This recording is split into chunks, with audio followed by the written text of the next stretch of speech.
So look, when I took over Secretary of State, I'll refer you back to the hearings we had in the Senate in January about the role I hope to play. And I believe very strongly this president was elected. One of the reasons why he was elected, very specific things, but one of the reasons why President Trump was elected is sort of an understanding among the American people that our foreign policy was in need of a complete recalibration. A recalibration because the world had dramatically changed. Many of the institutions, policies, assumptions that our foreign policy was operating under were built upon a world that no longer existed.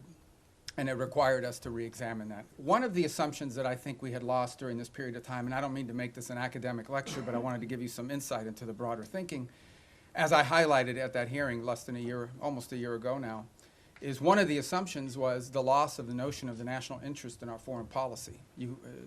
At the core of foreign policy needs to be the national interest of the United States.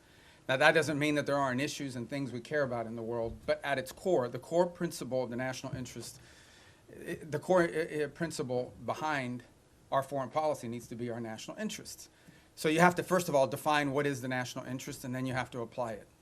We defined it as we are in favor of foreign policies that make America safer or stronger or more prosperous, hopefully all three, but at least one of those three. At the same time, one of the things we looked at is foreign aid. Foreign aid is not a separate activity of the United States government. It is an element and a tool of our foreign policy, and it should be used for the purpose of furthering the national interest.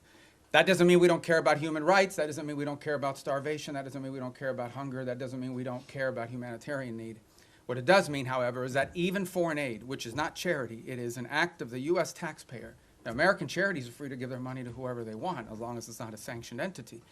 But the United States and the taxpayer money should be spent in furtherance of our foreign policy, should be spent in places and on things that further our foreign policy, and even that is not unlimited. We have a limited amount of money that we can dedicate to foreign aid and humanitarian assistance, and that has to be applied in a way that furthers our national interests, and that's what we have sought to do as well